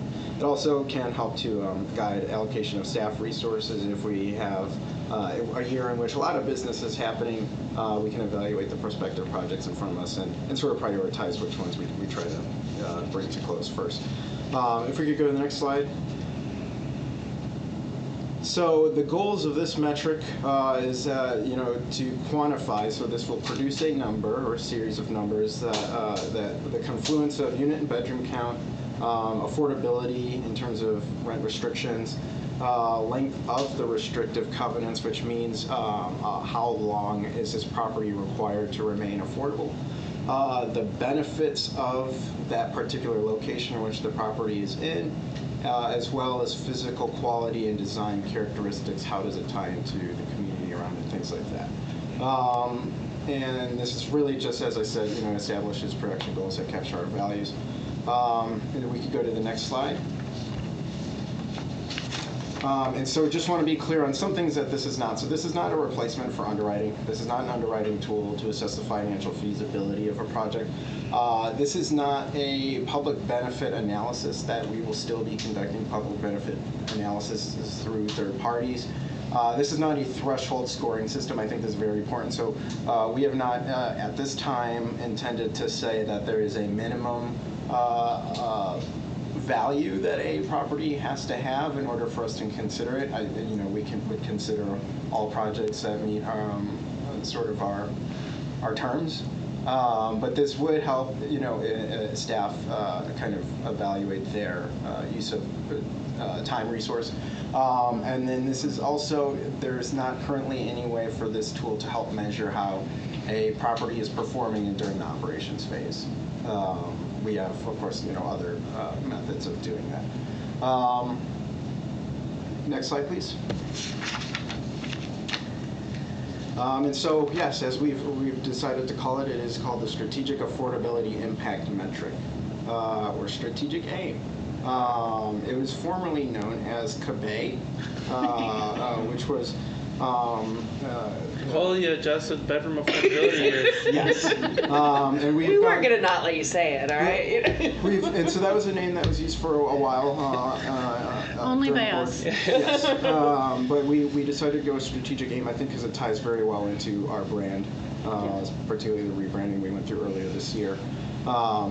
And really just talks about how we're aiming to do things. There's like imagery immediately, yes. So factors within it, so it considers volume. And so rather than unit count, it is primarily based on the bedroom counts within a project. Affordability, so the depth of rental restrictions, the years, so the duration of those rental restrictions, and then quality adjustments made to the value that the strategic aim to factor in design considerations and location features, which are also important for us in quality projects. Next slide, please. And so there's a formula to it. We get very, we use some math in calculating this. So it's, And we're going to use a lot of trust in listening to this. yeah, and so it's basically, there are factors. So volume multiplied by affordability multiplied by years, and then quality adjustments is addressed in a little bit different way because they're important, but we wanted to give more weight to volume, affordability, and years. And so that's what calculates out into a strategic aim value. And so you can find out more information about how exactly each of those work when on the board form in that manual that's up there, and also we can discuss it at a later date. If we could go to the next slide. I just want to briefly kind of go into how we got here. And so like we've kind of already discussed, there was the CABE concept that I had heard, upon joining the organization last year, and then through the spring of this year, staff and real estate committee decided to start creating this tool, because CABE previously there was no formula or way of which calculating, it was just more of a concept. And so staff came up with an initial version that was a very good starting point, but did have some flaws. And so staff presented that to the real estate committee and to Chair Altamirano of Real Estate Committee. And the chair then took it and iterated on it and provided some enhancements, including ways in which how we could do quality adjustments, such as referencing the book 9 Ways to Make Housing for People to assess sort of design and the importance of transit in the location of a property. And then also, I think a flaw that we had in the initial version was how we calculated the importance of years, and so that was in version 0.2 that I think smartly identified that years should be linear for the first 4 years of that. And then we took that and we sort of kind of combined, I think, things from both to create what we're calling the pilot now. I could go into detail about kind of how that combination was made, but I think in the interest of time, I will skip unless someone would like me to. Is there something you want directors in specific to understand about the significance of this in relationship to our mission? Yes, and so I think we'll start to see it as we get to maybe that's the next slide. Let's actually just jump to the next slide. I think this will speak right to that. So we do 2 types of properties, right? We do what's commonly called workforce housing or mixed income housing, and then we do low-income housing tax credit subsidized properties. The low-income housing tax credit subsidized ones cap out at 60% of the area median income. Workforce housing allows us to do some different income banding. And so what we end up seeing, based on the way we've currently structured strategic aim, it talks about the differences we see between workforce and low-income and LIHTC is in affordability, and two areas of affordability. So with the low-income housing tax credit projects, those are able to score much higher on affordability, and that is both from the income levels, just the number of units at low income level, and then also the years is where it really starts to show that there is more strategic aim for low-income housing tax credit projects than there are workforce housing. That's not to say workforce housing is not something we should stop pursuing that, but it's just if we could get workforce housing deals to commit to longer affordability, I think that would help dramatically with making that more on par with the value that I think some low-income housing tax credit projects bring.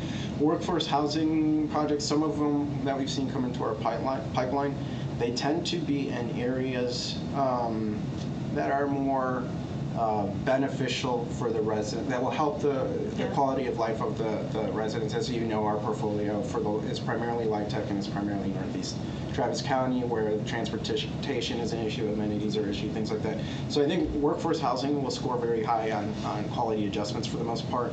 And so if we can, I think this helps us as a tool to push the workforce housing in a certain direction to make it have a higher strategic aim and push LIHTC if LIHTC is in a better location where the residents have access to more things, that also helps improve that. So does that kind of get to your Directors, question? did that any feedback or questions, requests for clarification on that explanation of how to apply AIM and what it tells us about our portfolio?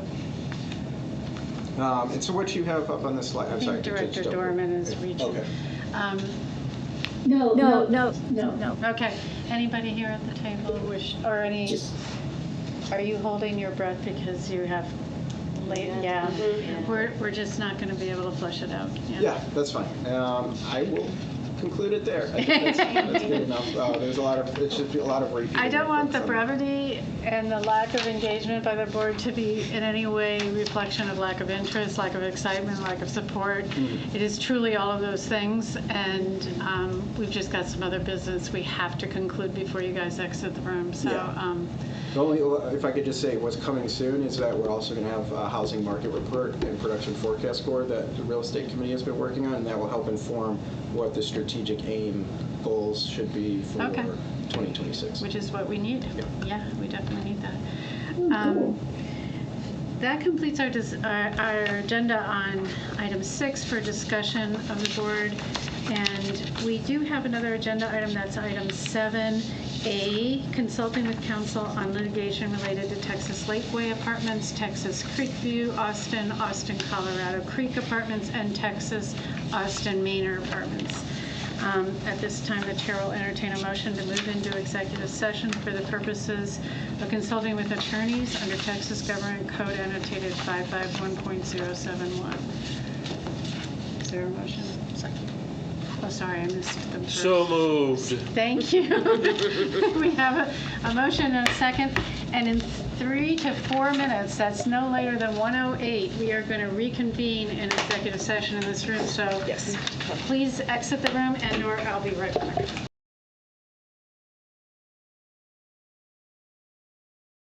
I reconvene this meeting of the open meeting of the Board of Directors for Strategic Housing Finance Corporation at 2:11 p.m.